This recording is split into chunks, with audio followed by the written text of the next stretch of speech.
ചേട്ടാ നമ്മുടെ വണ്ടി വർക്കിന് വരുന്നുണ്ട്, ഡിയോ വണ്ടി വർക്കിന് വരുന്നുണ്ട്. അപ്പോൾ അതിന് വേണ്ടി നമ്മൾ ബ്രേക്കൊക്കെ ഒന്ന് ചെക്ക് ചെയ്യാൻ വേണ്ടി അയച്ചാണ്. ബാക്കിൽ ബ്രേക്ക് കുഴപ്പമൊന്നുമില്ല, നമുക്ക് ക്ലീൻ ചെയ്ത് ഉപയോഗിക്കുക, വേറെ കുഴപ്പമൊന്നുമില്ല. അതുപോലെ തന്നെ അതിൻ്റെ ക്ലച്ചും കാര്യങ്ങളൊക്കെ നമ്മൾ ചെക്ക് ചെയ്യാൻ വേണ്ടി അയച്ചാണ്. ക്ലച്ചിൻ്റെ ഉള്ളിൽ അത്യാവശ്യം പൊടിയും കാര്യങ്ങളൊക്കെ ഉണ്ട്, അതൊക്കെ നമുക്ക് ക്ലീൻ ചെയ്ത് ഉപയോഗിക്കാം. അതൊക്കെ നമുക്ക് ക്ലീൻ ചെയ്തെടുക്കാം, വേറെ കുഴപ്പമൊന്നുമില്ല. അതിൻ്റെ വേരിയേറ്റർ പൊടിയായാലും അതിൻ്റെ റോളർ പുഷുകളായാലും വേറെ കുഴപ്പമൊന്നുമില്ല. ഓട്ടോ ക്ലച്ചിൻ്റെ ചുട്ട് വേറെ കുഴപ്പമൊന്നുമില്ല, നമുക്കത് ക്ലീൻ ചെയ്ത് ഉപയോഗിക്കാം, വേറെ കുഴപ്പമൊന്നുമില്ല. അതുപോലെ എയർ ഫിൽറ്റർ നമ്മൾ ചെക്ക് ചെയ്യാൻ വേണ്ടി അയച്ചാണ്. എയർ ഫിൽറ്റർ കുഴപ്പമൊന്നുമില്ല, നമുക്ക് ക്ലീൻ ചെയ്തെടുക്കാം. പ്ലഗ് ആയാലും വേറെ കുഴപ്പമൊന്നുമില്ല, അത് നമുക്ക് ക്ലീൻ ചെയ്തെടുക്കാം. അതുപോലെ ഫ്രണ്ടിലോട്ട് വന്നു കഴിഞ്ഞാൽ ഫ്രണ്ട് ബ്രേക്കിൻ്റെ കേബിളുകളായാലും വേറെ കുഴപ്പമൊന്നുമില്ല. ഫ്രണ്ട് പുഷുകളായാലും നിലവിൽ വേറെ കുഴപ്പമൊന്നും പറയുന്നത് ചെറിയൊരു പ്ലേയുണ്ട്, അതൊക്കെ നമുക്ക് അയച്ച് ഗ്രീസ് ചെയ്തെടുക്കാം, വേറെ കുഴപ്പമൊന്നുമില്ല.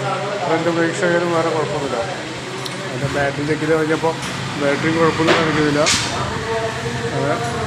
ബാറ്ററി നിലവിൽ സെൽഫും കാര്യങ്ങളും കുഴപ്പമൊന്നുമില്ല, അതൊക്കെ വർക്ക് ചെയ്ത്. അതുപോലെ തന്നെ നമുക്ക് അത് ചോക്കിൻ്റെ കേബിൾ ടൈറ്റാണ്, അപ്പോൾ ചോക്ക് കേബിളൊന്നും മാറ്റി കഴിയും. അതുപോലെ ആക്സിലേറ്റർ കേബിളും ടൈറ്റായി തുടങ്ങിയിട്ടത് കേട്ടോ. ഈ ത്രോട്ടിലും തീരെ പ്ലേ ഇല്ല, അപ്പോൾ ഇത് ചെറിയൊരു പ്ലേ വേണം, അല്ലെങ്കിൽ വണ്ടി റൈസായി വണ്ടി സൈഡൊക്കെ തിരിക്കുമ്പോൾ വണ്ടി റൈസായി കയറിപ്പോവും. അപ്പോൾ ആക്സിലേറ്റർ കേബിളും മാറ്റി കഴിഞ്ഞാൽ നന്നായിരിക്കും. അതുപോലെ തന്നെ അതിൻ്റെ സൈലൻസറിൻ്റെ മേലത്തെ ഗാർഡ് മാറ്റാം. പിന്നെ എഞ്ചിൻ ഓയിൽ ചെക്ക് ചെയ്ത് കഴിഞ്ഞപ്പോൾ എഞ്ചിൻ ഓയിൽ മോശമാണ്. എഞ്ചിൻ ഓയിൽ ലെവലും കാര്യങ്ങളൊക്കെ ഉണ്ട്, കറക്റ്റ് ലെവലും കാര്യങ്ങളൊക്കെ ഉണ്ട്, പക്ഷേ അത് നമുക്കത് മാറ്റാനായിട്ടുണ്ട്. അപ്പോൾ എഞ്ചിൻ ഓയിൽ മാറ്റണമെങ്കിൽ ഒന്ന് പറഞ്ഞാൽ മതി. അതുകൊണ്ട് എല്ലായിടത്തുള്ള ഒരു എസ്റ്റിമേറ്റഡാണ്. ആ accelerator cable, chalk cable, service, അതിൻ്റെ ഓയിൽ അടക്കമുള്ള ഒരു എസ്റ്റിമേറ്റ് സാധനം വേണം. അപ്പോൾ നോക്കിയിട്ടൊന്ന് റിപ്ലൈ ചെയ്താൽ മതി. ഓക്കെ.